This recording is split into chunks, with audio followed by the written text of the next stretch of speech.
શું કે બચ્ચા પાર્ટી મજામાં? કેમ છો બધા?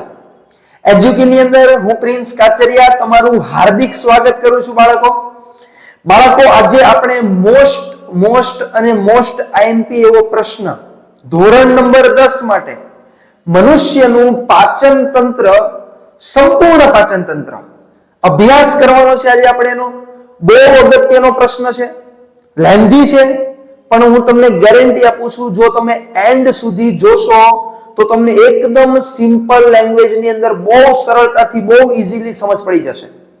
તો છેલ્લે સુધી જોડાયેલા રહેજો. ચાલો આપણે આપણા લેક્ચરની શુભ શરૂઆત કરીએ. તો તમારી સામે અહીંયા પાચન તંત્રની આકૃતિ દોરેલી છે, દેખાય છે? તો આપણે પહેલા જાણીએ કે કયા ભાગને શું કહેવાય, પાચન તંત્રના કયા ભાગને શું કહેવાય આપણે ચાલો જાણીએ. સૌથી પહેલા આ જે ભાગ છે એનું નામ છે મુખ ગૃહા. પછી અહીંયા તમને જે ભાગ દેખાય છે આ 3, એનું નામ છે લાળ ગ્રંથિ. અહીંયા તમને જે ભાગ દેખાય છે એનું નામ છે અન્નનળી. શું છે બાળકો? તમને આ જે ભાગ દેખાય છે એ ભાગનું નામ છે જઠર. આ ભાગનું નામ છે સ્વાદુપિંડ. આ છે યકૃત, પિત્તાશય. ઓકે, આ જે બહારનો ભાગ છે, આ બહારના ભાગનું નામ શું છે બાળકો? તો કે મોટું આંતરડું. શું છે?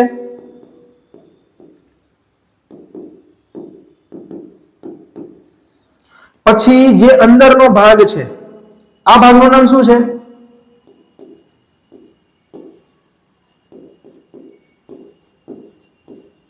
નાનું આંતરડું. શું છે? નાનું આંતરડું. આ ભાગનું નામ શું છે બાળકો? તો કે આંત્રપુચ્છ. આ મળદ્વાર. શું છે? મળદ્વાર. તો અહીંયા સંપૂર્ણ પાચન તંત્રમાં કયા અંગનું શું નામ છે તમને ખબર પડી ગઈ. હવે વારાફરતી દરેક અંગની અંદર આપણે પાચનની શું ક્રિયા થાય છે એને શાંતિથી ભણીએ એટલે તમને બહુ ઈઝીલી સમજ પડે. ચાલો આપણે શરૂઆત કરીએ. એની પહેલા હું તમને એક પ્રશ્ન પૂછવા માંગુ છું કે બાળકો પાચન એટલે શું? તમારા મત મુજબ પાચન કોને કહેવાય? પાચનનો એકદમ સિમ્પલ મતલબ થાય છે કે આપણા દ્વારા ખાવામાં આવતો ખોરાક. આપણે ખોરાક ખાઈએ છીએ, હવે આ ખોરાકની અંદર જટિલ કણ હોય. શું હોય? જટિલ અણુઓ હોય. બરાબર છે? જેવા કે કાર્બોદિત છે, પ્રોટીન છે, વિટામિન્સ છે, ચરબી છે. તો કે આ તમામ જે જટિલ અણુ છે એ જટિલ અણુને સરળ સ્વરૂપમાં ફેરવવાની ક્રિયા એટલે પાચન. તો કે જટિલ અણુને કેમાં? સરળ સ્વરૂપમાં ફેરવવાની ક્રિયાને શું કહેવામાં આવે છે? પાચન કહેવામાં આવે છે. શું કહેવામાં આવે છે? પાચન. તો હવે આપણે પાચનની ક્રિયાવિધિને શુભ શરૂઆત કરીએ. ચાલો સૌથી પહેલા પાચન તંત્રની અંદર 3 ગ્રંથિ છે ને, સહાયક ગ્રંથિ છે. એક છે લાળ ગ્રંથિ, એક છે યકૃત અને એક છે સ્વાદુપિંડ. આ જે 3 ગ્રંથિ છે એ 3 ગ્રંથિ સહાયક ગ્રંથિ છે. કેવી ગ્રંથિ છે? સહાયક, જે મદદરૂપ થાય છે. સૌથી પહેલો નંબર શું છે બાળકો? મુખમાં પાચન. ઓકે, આપણે જોઈએ મુખની અંદર પાચન. ચાલો એકવાર શાંતિથી વિચારો, આપણા મુખની અંદર કેટલી વસ્તુઓ આવેલી છે? તો કે સાહેબ મુખની અંદર મુખગૃહમાં દાંત, જીભ અને અંદર લાળ ગ્રંથિ. આ મુખ્ય 3 વસ્તુ આવેલી છે. તો આપણે આ 3 વસ્તુનું શું કામ છે એ જાણી લઈ એટલે મુખમાં પાચન પૂરું. 2 ગુણમાં પૂછાઈ શકે. સૌથી પહેલા મુખમાં શું આવેલું છે? તો કે દાંત. નંબર 2 પર શું આવેલું છે? તો કે જીભ. અને નંબર 3 પર શું આવેલું છે બાળકો? તો કે લાળ ગ્રંથિ. શું છે? આ ત્રણેયનું કામ આપણને જો ખબર પડી જાય તો મુખની અંદર પાચન પૂરું થઈ જાય. સૌથી પહેલા દાંત.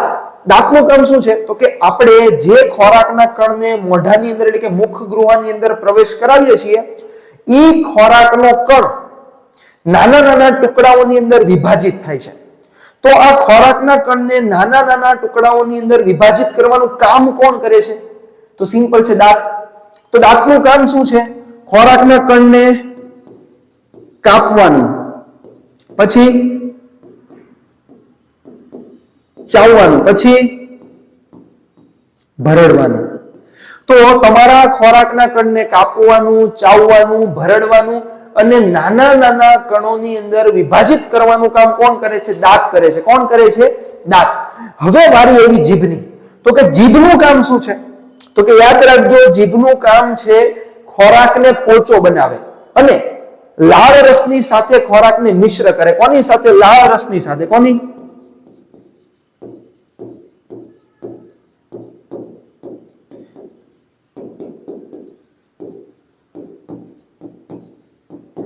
લાળ રસની સાથે તમારા ખોરાકને મિશ્ર કરવાનું કામ કરે છે. કોણ? તો કે જીભ. તો પ્રશ્ન એવો થાય કે સર આ લાળ રસ આવ્યો ક્યાંથી? જે લાળ રસની હું વાત કરું છું એ આવ્યો ક્યાંથી? તો યાદ રાખજો, તમારી લાળ ગ્રંથિ શું મુક્ત કરે છે? તો કે લાળ રસ મુક્ત કરે છે. શું મુક્ત કરે છે? લાળ રસ. તમારી લાળ ગ્રંથિનું મુખ્ય કામ છે લાળ રસ મુક્ત કરવાનું. સમજ પડે છે? અહીંયા વાત પૂરી નથી થતી, હજી તમારી લાળ ગ્રંથિ બીજું એક કામ કરે છે. શું કામ કરે છે? તો ચાલો જોઈએ. ચાલો, તમારી લાળ ગ્રંથિ છે ને બાળકો, એમાઇલેજ મુક્ત કરે છે. શું? તમારી લાળ ગ્રંથિ એમાઇલેજ નામનો ઉત્સેચક મુક્ત કરે છે અને આ એમાઇલેજ નામનો ઉત્સેચક તમારા મુખની અંદર આવેલા સ્ટાર્ચનું શર્કરા, કઈ શર્કરા? તો કે માલ્ટોઝ નામની શર્કરામાં રૂપાંતરણ કરે છે. શું કરે છે આ એમાઇલેજ?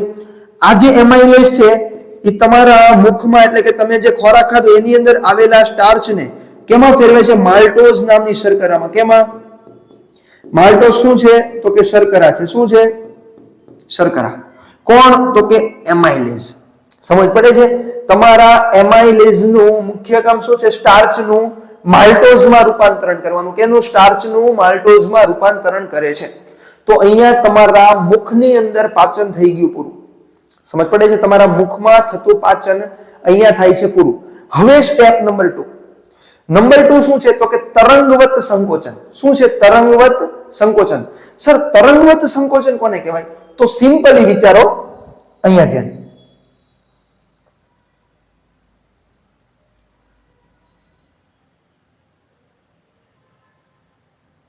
ચાલો શાંતિથી વિચારો કે તમે અહીંયા ખોરાકનો કણ લીધો છે, બરાબર? આ ખોરાકનો કણ ગતિ કરતા કરતા કરતા કરતા ક્યાં પહોંચે છે? અન્નનળીમાં. તો કે આ ખોરાકના કણને અન્નનળીમાંથી તમારે ક્યાં મોકલવાનો છે? જઠરમાં. તો અન્નનળીમાંથી એને જઠરમાં મોકલવા માટે તરંગવત સંકોચન નામની ક્રિયા થાય. તો કે શું છે આ તરંગવત સંકોચન? તો યાદ રાખજો, એક્ઝામ્પલ તરીકે હું તમને એક એક્ઝામ્પલ આપું. તમારા હાથમાં તમે રિંગ પહેરો છો. હવે આ રિંગને જો તમારે કાઢવી હોય અથવા તો તમારે રિંગને પહેરવી હોય તો તમે શું કરશો? સિમ્પલી આને ગોળ ગોળ ઘુમાવશો, ગોળ ફેરવશો એટલે સરળતાથી નીકળી જાય. તમે સીધી નાખશો તો જેમ તેમ નહીં જાય. એને તમે ગોળ ગોળ ફેરવીને નાખો તો આસાનીથી અંદર જાય. એવી જ રીતના જો તમારી આ અન્નનળી સતત હલનચલન કરતી હોય, સંકોચન વિકોચન કરતી હોય તો ખોરાકનો કણ સરળતાથી અંદર નીચે ઉતરી શકે. જો એ સ્થિર હોય તો એને નીચે ઉતરવા માટે થોડુંક દબાણ લગાડવું પડે. પરંતુ અહીંયા તમારી અન્નનળી સતત સંકોચન વિકોચન પામે છે, જેને કારણે તમારો ખોરાકનો કણ સરળતાથી નીચે સરકીને ક્યાં? જઠરમાં પહોંચી શકે છે. સમજ પડે છે? આ ક્રિયાને શું કહેવામાં આવે છે? શું કહેવામાં આવે છે? બોલો. તરંગવત સંકોચન. ઓકે, ચાલો આપણે આગળ વધીએ. મોસ્ટ અને મોસ્ટ આઈએમપી. ઓકે, હવે આપણે જે ભણવાના છીએ એ 2 ગુણની અંદર પૂછાવાની સંભાવના સૌથી વધારે છે. કેટલા ગુણમાં? 2 ગુણમાં. શું નામ છે એનું? કોઈને ખબર છે? તો કે હવે આવે છે જઠરમાં પાચન. કેમાં પાચન? જઠરમાં પાચન. ચાલો નંબર 2,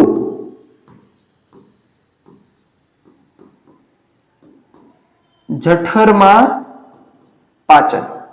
તો સર જઠરમાં પાચન, સૌથી પહેલા તમારે થોડી ઘણી બેઝિક ઇન્ફોર્મેશન જઠરની લખી નાખવાની. શાંતિથી આકૃતિની અંદર નિરીક્ષણ કરો, તમને જઠર કેવા આકારનું દેખાય છે? જે આકારનું દેખાય છે? તો કે યસ સર, જઠરનો આકાર કેવો છે? જે આકારનું છે. કેવા આકારનું છે?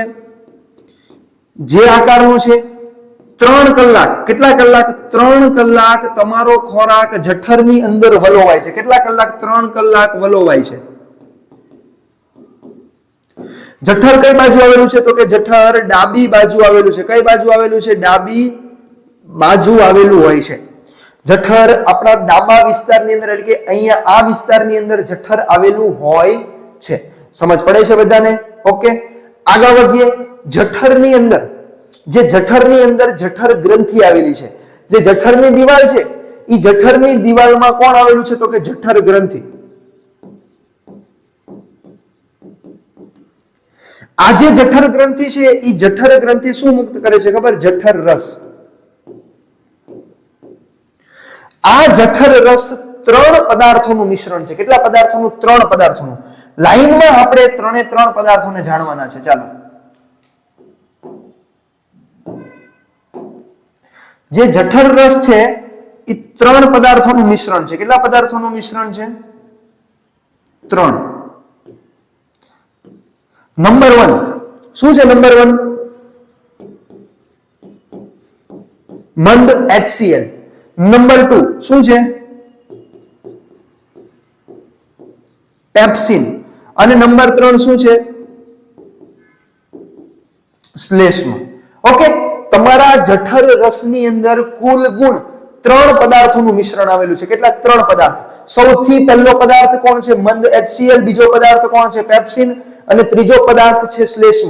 હવે આ 3 પદાર્થનું કામ શું છે જાણી લો, એટલે જઠરની અંદર પાચન થઈ જાય પૂરું. સૌથી પહેલા શરૂઆત કરીએ મંદ HCl થી. ક્યાંથી? મંદ HCl. તો યાદ રાખજો, તમારો જે મંદ HCl છે, એ મંદ HCl નું કામ શું છે ખબર?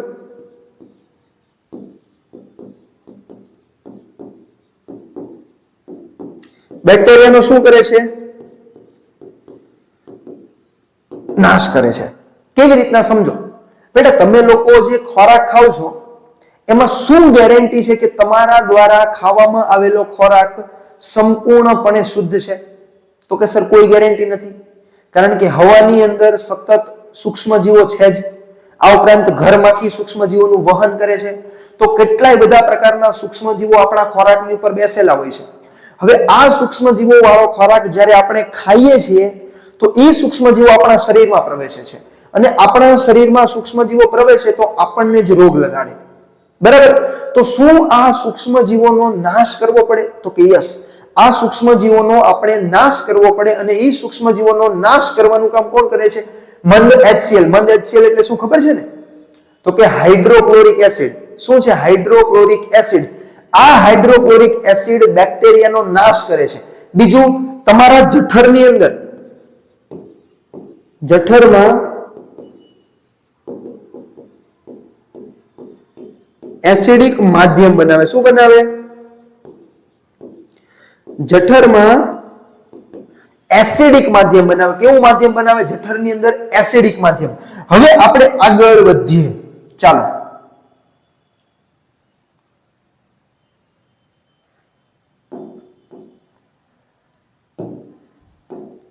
હવે સમજો, તમારા મંદ HCl નું કામ તમને દેખાઈ ગયું. મંદ HCl શું કામ કર્યું? તો કે મંદ HCl નું કામ છે બેક્ટેરિયાનો નાશ કરવાનું અને જઠરમાં એસિડિક માધ્યમ બનાવવાનું. શું? જઠરની અંદર એસિડિક માધ્યમ બનાવવાનું. હવે વારી આવે છે પેપ્સિનની. પણ પેપ્સિન છે ને બેટા, જઠરની અંદર મંદ હોય છે. મંદ એટલે કે કઈ કાર્ય નથી કરતો. એ કોઈ પણ પ્રકારના પાચનનું કાર્ય નહીં કરી શકે, કારણ કે મંદ બેઠો છે. એને તમારે પહેલા સક્રિય બનાવવો પડશે. કેવો બનાવવો પડશે? સક્રિય. જો એ સક્રિય બને, કાર્યશીલ બને, તો કામ કરે ને. એમાં નવરો બેઠો હોય તો શું કરવાનું? બરાબર? એને તમારે કાર્યશીલ બનાવવો પડશે. અને એને કાર્યશીલ, સક્રિય બનાવવાનું કામ કોણ કરે છે ખબર છે તમને? તો કે ઈ કામ કરે છે મંદ HCl. કોણ કરે છે? મંદ HCl. ચાલો આપણે આગળ જોઈએ. યાદ રાખજો,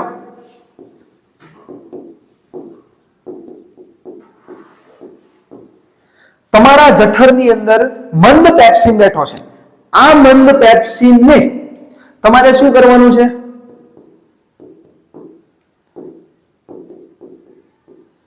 સક્રિય પેપ્સિનમાં ફેરવવાનું છે. પણ આને તમે નહીં ફેરવી શકો. આને કોણ ફેરવે છે સક્રિય પેપ્સિનમાં? તો કે એને સક્રિય પેપ્સિનમાં ફેરવવાનું કામ કરે છે કોણ?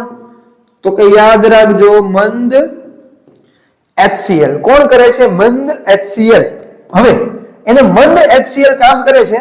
ચાલો હવે આ સક્રિય પેપ્સિન શું કર્યું? મંદ પેપ્સિનને મંદ HCl એ સક્રિય કરી નાખ્યો.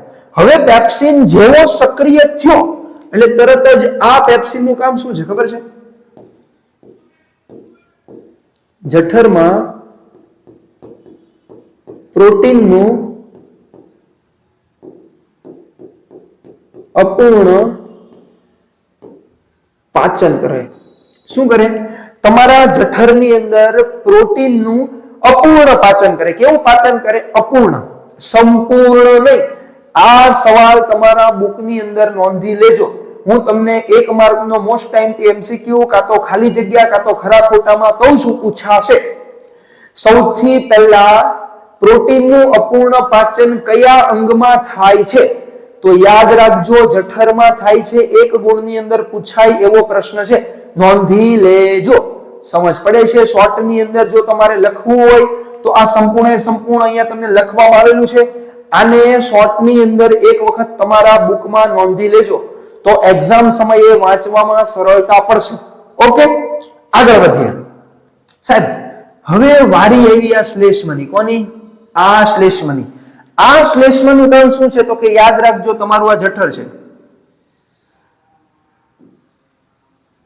ઓકે, હવે તમારા આ જઠરની અંદર એસિડિક માધ્યમ છે. કેવું માધ્યમ છે? એસિડિક. તો આ એસિડિક માધ્યમથી તમારી જઠરની દિવાલનું રક્ષણ કરવાનું છે. કોનું? આ જે જઠરની દિવાલ છે, આ જઠરની દિવાલનું તમારે લોકોને રક્ષણ કરવાનું છે. તો એ રક્ષણ કરવાનું કામ કોણ કરે છે ખબર? શ્લેષ્મ. કોણ કરે છે? શ્લેષ્મ. તો શ્લેષ્મનું માત્ર એક જ કામ છે, એસિડિક માધ્યમ જે ઉત્પન્ન થયું છે એ એસિડિક માધ્યમથી તમારી જઠરની દિવાલનું શું કરે છે? રક્ષણ કરે છે. શું કરે છે? રક્ષણ કરે છે. ઓકે, સમજ પડે છે? જઠરની અંદર પાચન, હા કે ના? ઓકે. જો કોઈ પ્રોબ્લેમ હોય તો કોમેન્ટ સેક્શનની અંદર પ્રશ્ન પૂછી શકો છો. તમારી પાસે તમામ સોશિયલ મીડિયાના પ્લેટફોર્મ અવેલેબલ છે, બરાબર છે? તમે વોટ્સઅપની અંદર, ઇન્સ્ટાની અંદર, આ ઉપરાંત ટેલિગ્રામની ચેનલ પણ છે, એની અંદર તમે દરેક સ્થાન ઉપર પ્રશ્ન પૂછી શકો છો. ઓકે, ચાલો હવે આપણે આગળ વધીએ.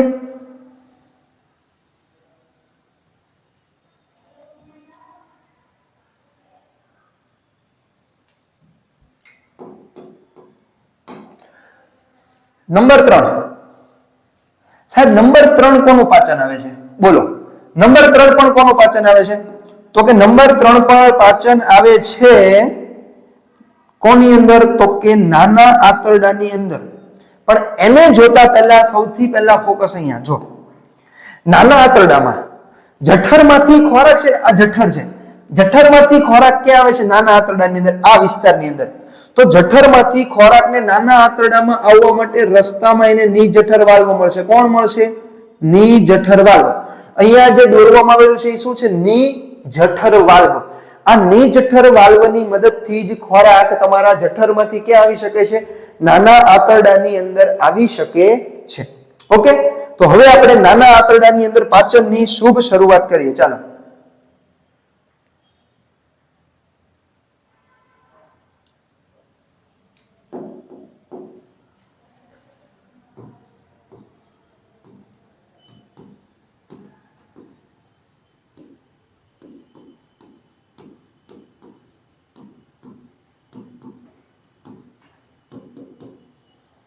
નાના આંતરડામાં પાચન. હવે તમે એકવાર લોજિક લગાવો કે તમારા જઠરની અંદર જે ખોરાક હતો એ જઠરની અંદર રહેલો ખોરાક એસિડિક હતો, પણ એ એસિડિક ખોરાકથી તમારી જઠરની દિવાલનું રક્ષણ કરવા માટે શ્લેષ્મા આવેલ હતું. પણ હવે ઈ એસિડિક ખોરાક જો નાના આંતરડામાં આવે તો નાના આંતરડામાં શ્લેષ્મ નથી આવેલું, તો નાના આંતરડાની દિવાલને તો નુકસાન થાય. જો નાના આંતરડાની દિવાલને નુકસાન થાય તો નુકસાન આપણને પણ થાય, કારણ કે નાનું આંતરડું તો આપણું જ છે. તો શું આ મોટો પ્રશ્ન છે? તમારો એસિડિક ખોરાક નાના આંતરડામાં આવવો જોઈએ નહીં. એ નાના આંતરડામાં આવે એની પહેલા બેઝિક બની જવો પડે. કેવો બની જવો પડે? બેઝિક. તો તમારા નાના આંતરડામાં પ્રવેશતો ખોરાક ને બેઝિક બનાવવાનો છે. કેવો બનાવવાનો છે? બેઝિક. એની માટે તમારા નાના આંતરડાની અંદર કુલ ગુણ એક પ્રકારની ગ્રંથિ છે નાના આંતરડાની દિવાલમાં, આંતર ગ્રંથિ, જેનો અભ્યાસ એન્ડમાં કરીએ. એની પહેલા બે સહાયક ગ્રંથિ આવેલી છે. સૌથી પહેલી છે યકૃત અને નંબર 2 પર છે સ્વાદુપિંડ. તો આ યકૃત અને સ્વાદુપિંડ શું કાર્ય કરે છે ને એ કાર્યની આપણે માહિતી મેળવીએ. તો ચાલો સૌથી પહેલો કોની વાત કરીએ? યકૃત. બાળકો આ જે યકૃત છે ને એ યકૃતની અંદર કુલ ગુણ બે વસ્તુ આવેલી છે. કેટલી વસ્તુ? પહેલી વસ્તુ કોણ છે? પિત્ત રસ. અને બીજી વસ્તુ છે પિત્ત ક્ષાર. ઓકે, પહેલી વસ્તુ છે પિત્ત રસ અને બીજી વસ્તુ છે પિત્ત ક્ષાર. તો પહેલી વસ્તુ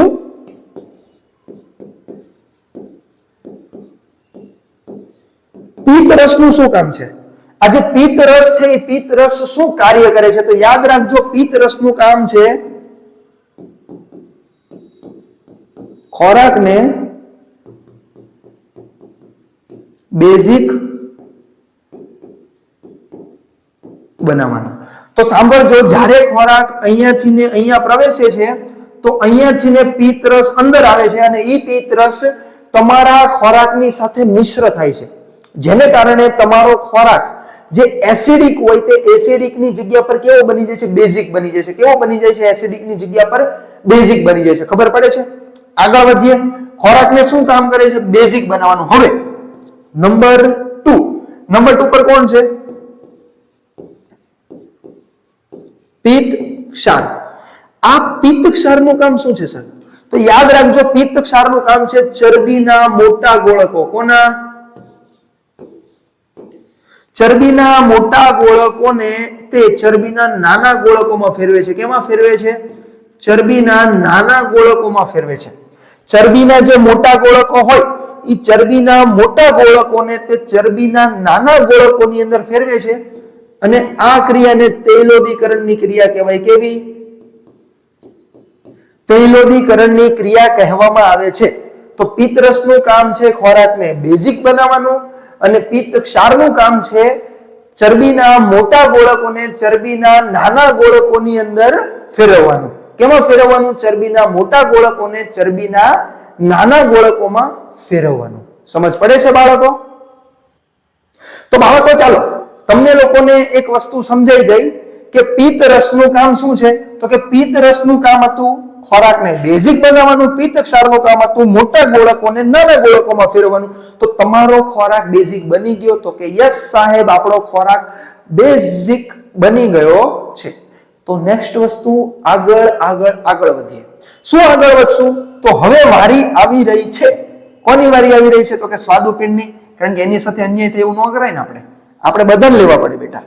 આપણે કોઈની સાથે અન્યાય કરાય નહીં. ચાલો આપણે બધાને સાથે લઈને કામ કરવાનું છે. નંબર 2 સ્વાદુપિંડ. સ્વાદુપિંડમાંથી કોણ મુક્ત થાય છે? તો કે સ્વાદુ રસ મુક્ત થાય છે.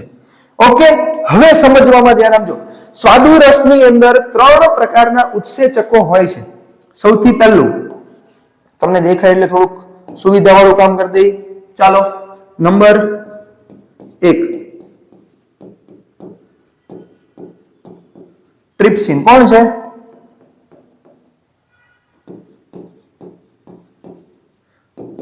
ટ્રિપ્સિન. નંબર 2 એમાઇલેઝ અને નંબર 3 લાઇપેઝ. સમજ પડે છે? નંબર 1 પર કોણ આવે છે? તો કે ટ્રિપ્સિન. નંબર 2 પર કોણ આવે છે? એમાઇલેઝ. અને નંબર 3 પર કોણ આવે છે? તો કે લાઇપેઝ. હવે આ ત્રણે ત્રણ ઉત્સેચક જે મુખ્ય કામ છે તમારા ખોરાકના જટિલ અણુને સરળ સ્વરૂપમાં ફેરવવાનું, તો આ જટિલ અણુને સરળ સ્વરૂપમાં ફેરવવા માટે આ ત્રણ ઉત્સેચકો જવાબદાર છે. તો આપણે આ ત્રણ ઉત્સેચકો શું કામ કરે છે એની માહિતી મેળવી લઈએ. ચાલો, સૌથી પહેલા સાહેબ આવે છે ટ્રિપ્સિન, એમાઇલેઝ, લાઇપેઝ.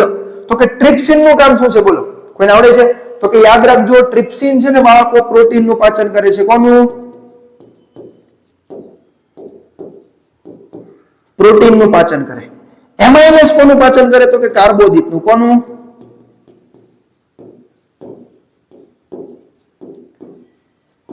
કાર્બોદિતનું પાચન કરે. ને લાઇપેઝ કોનું પાચન કરે? ચરબીનું. કોનું? ચરબીનું પાચન કરે છે. સમજ પડે છે? કોનું શું કામ છે ખબર પડી? ટ્રિપ્સિન કોનું પાચન કરે? પ્રોટીન. એમાઇલેઝ કાર્બોદિત, લાઇપેઝ ચરબી. આ ત્રણનું કામ તમારે યાદ રાખવું પડશે, છૂટકો જ નથી. કારણ કે એક્ઝામમાં તો પૂછાવાનું જ છે અને તમારે તો લખવાનું જ છે. ચાલો, હવે આપણે થોડા કરકે આગે बढ़ते हैं. ચાલો આપણે લઈ લઈએ. હવે આવે છે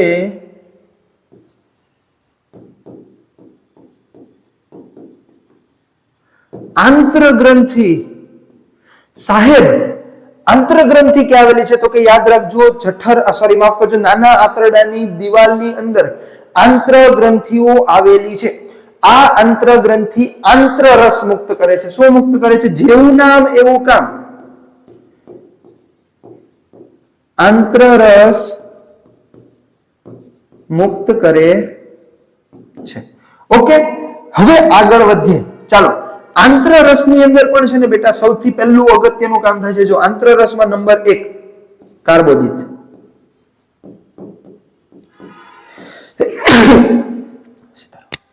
સૌથી પહેલા નંબર 1 કાર્બોદિત, નંબર 2 ચરબી અને નંબર 3 પ્રોટીન. આ ત્રણેયનું સંપૂર્ણ પાચન થાય છે. કોનું? આ ત્રણેયનું સંપૂર્ણ પાચન થાય છે. તો કાર્બોદિતનું પાચન થઈને શું બને છે? તો કે યાદ રાખજો, કાર્બોદિતનું પાચન થઈને ગ્લુકોઝ બને છે. શું બને છે? ગ્લુકોઝ. ચરબીનું પાચન થઈને શું બને છે? તો કે ચરબીનું પાચન થઈને ફેટી એસિડ પ્લસ ગ્લિસરોલ બને છે. શું બને છે? Fatty acid plus glycerol. અને પ્રોટીનનું પાચન થઈને એમિનો એસિડ બને છે. શું બને છે? Amino acid. સમજ પડે છે બાળકો? કાર્બોદિતનું પાચન થઈને ગ્લુકોઝ બને છે, ચરબીનું પાચન થઈને ફેટી એસિડ પ્લસ ગ્લિસરોલ બને છે, અને પ્રોટીનનું પાચન થઈને એમિનો એસિડનું નિર્માણ થાય છે. ઓકે, આ ઉપરાંત જે વિટામિન્સ છે, જે પાણી છે, એનું થોડું ઘણું શોષણ, વિટામિન્સનું શોષણ તમારા નાના આંતરડામાં થાય છે. હવે આવે છે નાના આંતરડાની અંદર પુનઃ શોષણની વારી. કોની વારી આવે છે? પુનઃ શોષણની. તો કે ચાલો સમજવામાં ધ્યાન. અહીંયા બાળકો તમને નાના આંતરડાની અંદરના, એટલે કે નાના આંતરડાના એન્ડના ભાગમાં સાંભળજો, નાના આંતરડાના એન્ડમાં ભાગમાં નાના પ્રવર્ધો એટલે કે રસાંકુરો જેવી રચના આવેલી હોય છે. શું આવેલું હોય છે? રસાંકુરો જેવી રચના. આ રસાંકુરો જેવી રચના છે ને બાળકો, એ તમારા શોષણની સપાટી વધારે. શું વધારે? તમારા શોષણની. એ ગુચ્છ સ્વરૂપમાં હોય છે, એકદમ નાના પતલા. હવે એ તમારા શોષણની સપાટી વધારે છે. એ શોષણની સપાટી વધવાને કારણે વધારે માત્રામાં પાણી હોય, વિટામિન હોય, પ્રોટીન હોય, કાર્બોદિત હોય, ચરબી હોય, એમિનો એસિડ હોય, ગ્લુકોઝ હોય, ફેટી એસિડ, ગ્લિસરોલ, આ તમામ વસ્તુનું શું થઈ શકે છે? શોષણ થઈ શકે છે. ત્યારબાદ શું થાય છે? તો કે તમારા ખોરાકનું પાચન પૂરું. તમે જે ખોરાકનો કણ ખાધો તો એની અંદર પ્રોટીન હતું, વિટામિન હતું, કાર્બોદિત હતું, ચરબી હતું. આ તમામ વસ્તુ જે હતી ઈ કેવા સ્વરૂપમાંથી જટિલ સ્વરૂપમાંથી, આ જટિલ સ્વરૂપમાંથી તમે એને કેવા સ્વરૂપમાં ફેરવી દીધી? સરળ સ્વરૂપમાં ફેરવી દીધી. તો કે યસ, હવે આ સરળ સ્વરૂપમાં ફેરવાઈ ગઈ એટલે પાચન થઈ ગયું પૂરું. હવે થોડું ઘણું પાણી બચ્યું હશે. જે પાણી બચ્યું છે એ સંપૂર્ણ પાણીનું શોષણ તમારા મોટા આંતરડાની અંદર થાય છે. કોની અંદર થાય છે? મોટા આંતરડાની અંદર થાય છે. ત્યારબાદ જેટલો પણ નકામો કચરો બચે છે તે સંપૂર્ણ નકામો કચરો તમારો મળ દ્વાર દ્વારા, કોના દ્વારા? મળ દ્વાર દ્વારા શરીરની બહાર નિકાલ પામે છે. સમજ પડે છે? મળ દ્વાર દ્વારા શરીરની બહાર નિકાલ પામે છે. તો બાળકો, આ હતું તમારું પાચન તંત્ર. તમને થોડુંક અઘરું લાગશે પણ શાંતિથી ફરી વખત વિડીયો જોજો. જ્યાં કન્ફ્યુઝન થાય તે જગ્યા પર તમે અમારો કોન્ટેક્ટ કરી શકો છો બેઝિઝક. કોઈ પણ તમે સોશિયલ મીડિયાના માધ્યમ દ્વારા કોન્ટેક્ટ કરી શકો છો. તમારે ચિંતા કરવાની કોઈ જરૂર નથી. બરાબર છે? તો બાળકો, આપણે હજી ઘણા બધા મોસ્ટ આઈએમપી ક્વેશ્ચન ભણવાના છે. શ્વસન તંત્ર બાકી છે, ઉત્સર્જન તંત્ર બાકી છે, મૂત્રપિંડ નલિકા બાકી છે. આ મોસ્ટ આઈએમપી ક્વેશ્ચનો હૃદય કેમ ભૂલાય? હૃદય, બરાબર? આ બધી જ વસ્તુનો અભ્યાસ હજી આપણે કરવાનો છે. તો આપણે નેક્સ્ટ લેક્ચરની અંદર ફરી વખત મળીએ. ત્યાં સુધી થેન્ક યુ વેરી મચ.